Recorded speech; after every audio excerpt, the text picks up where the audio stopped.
নমস্কার বন্ধুরা, আমার কুকিং চ্যানেলে আবারও সবাইকে স্বাগত।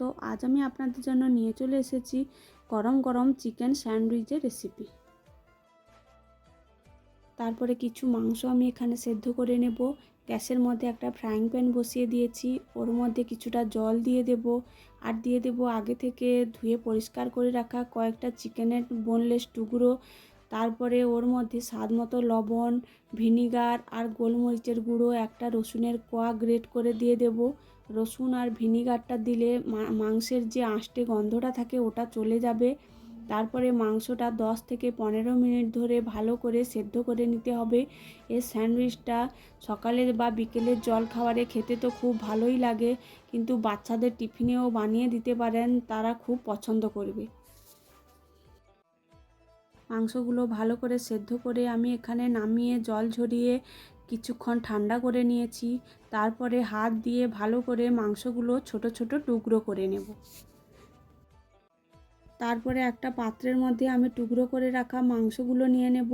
ওর মধ্যে নিয়ে নেব আগে থেকে কুচি করে রাখা পেঁয়াজ, গাজর, শসা আর কাঁচা লঙ্কা। সবগুলো এক এক করে মাংসের মধ্যে দিয়ে দেব। আর 1 চামচ গোলমরিচের গুঁড়ো, 1 চামচ টমেটো সস আর ভর্তি করে একদম 3 চামচের মতো মেয়োনিজ দিয়ে দেব। এখানে এক্সট্রা কোনো লবণ দেওয়ার দরকার নেই, আগে থেকে মাংস সেদ্ধর সময় আমি লবণ দিয়ে রেখেছিলাম আর মেয়োনিজেও লবণ আছে, সেই জন্য এক্সট্রা কোনো এখানে লবণ দেওয়ার দরকার নেই। সমস্ত উপকরণ এখানে নেওয়া হয়ে গেছে। 1 থেকে 2 মিনিট ধরে সমস্ত উপকরণ ভালো করে মিশিয়ে নিতে হবে। তারপরে একটা প্লেটের মধ্যে দুটো ব্রাউন ব্রেড নিয়ে নিয়েছি। বাড়িতে এই ব্রেডটাই ছিল তাই এটা দিয়ে বানিয়ে দেখাচ্ছি।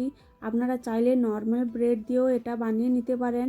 তারপরে যে চিকেনের পুরটা বানিয়ে রেখেছিলাম ওটা অল্প অল্প করে দিয়ে ভালো করে ব্রেডের মধ্যে ছড়িয়ে দেব। উপর থেকে আরও একটা ব্রেড নিয়ে ওর মধ্যে হালকা প্রেস করে দেব।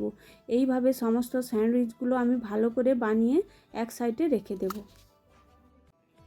সমস্ত স্যান্ডউইচগুলো বানানো হয়ে গেলে গ্যাসের মধ্যে একটা তাওয়া বসিয়ে দিয়েছি, ওর মধ্যে কিছুটা মাখন ছড়িয়ে দেব।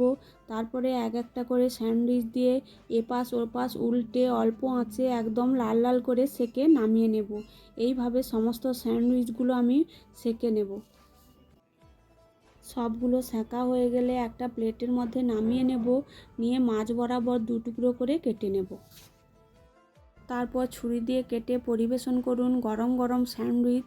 এইভাবে শীতের সকালে বা সন্ধ্যায় বাড়িতে বানিয়ে ফেলতে পারেন, খেতে এতটাই দারুণ হয় বারবার বানাতে ইচ্ছে করবে। ভিডিওটি ভালো লাগলে আমার চ্যানেলটি সাবস্ক্রাইব করে দেবেন।